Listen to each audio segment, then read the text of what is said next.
Hi, brothers and sisters. This is Ryan Zell of Christian Virtue and. Now, I am going to read Romans 11:6 as a Protestant trying to use this verse as a proof text for sola fide, faith alone. But if it is by grace, it is no longer on the basis of works. Otherwise, grace would no longer be grace.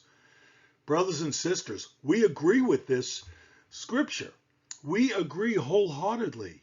But to read this as a proof text for faith alone, it is to take this passage out of its context. Where is that context found? It's found in Romans 11, 1-5, and Romans 11, 7-36.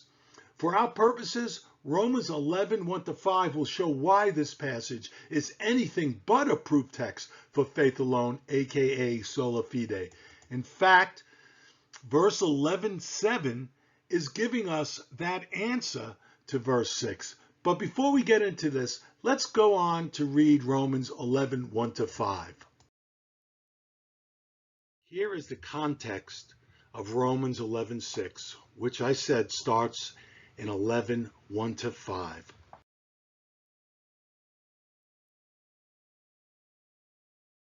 I ask then, has God rejected his people?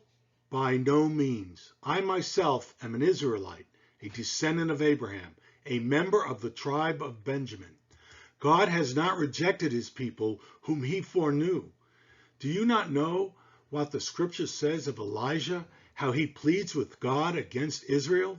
Lord, they have killed thy prophets, they have demolished thy altars, and I alone am left, and they seek my life. You should immediately see that the Apostle Paul is speaking about the kingdom of Israel that was then divided into two kingdoms, the kingdom of Judah and the kingdom of the 10 tribes. The northern tribe is the land called Samaria, and this is where Elijah was active. The king was promoting the worship of the gods of Baal. Now, verse 4 and verse 5 will definitively state the context. But what is God's reply to him? I have kept for myself 7,000 men who have not bowed the knee to Baal. Paul is telling us that God has kept 7,000 people, men who have not bowed the knee to Baal. Why these 7,000 men? The answer is coming up. Let's go on to verse 5. So too at the present time there is a remnant chosen by grace. Chosen by grace. Who are these in the present time chosen by grace? The current Jews who have come to believe in the Messiah and have come into the church of the living God. Okay, I'm going to post Romans 11:6 again, but if it is by grace, it is no longer on the basis of works. Otherwise, grace would no longer be grace. Why was this remnant of 7,000 people chosen? Was it anything these 7,000 men did, such as works? Why this small amount of Jews who believe in the Messiah? Why are these Gentiles coming into the new covenant? There is only one answer: God's free gift of grace. Romans 11:6 can never be read without its context, which is found in Romans 11, 1-5, and the rest of the chapter. Romans 11 is about grace through faith and not works.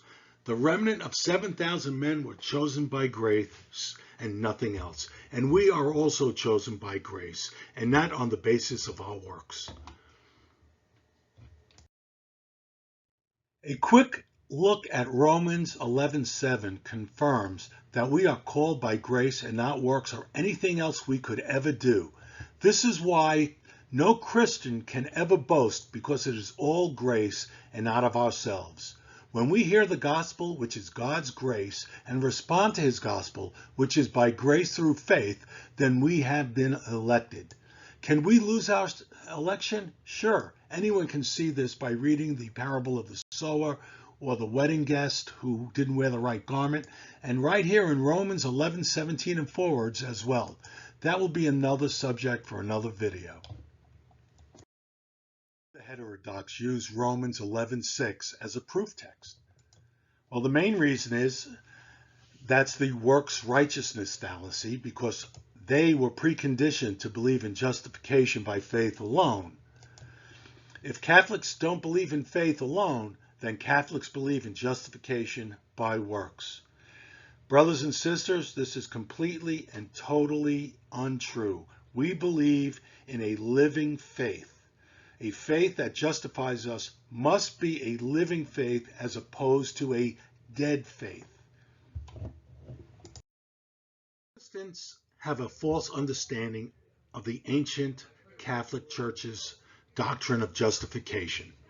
They are preconditioned to believe what is false, that we earn our salvation, that we don't believe in the sufficiency of Christ's sacrifice on the cross, that Christ's sacrifice on the cross wasn't enough, that we are adding works to our salvation because we don't believe in faith alone.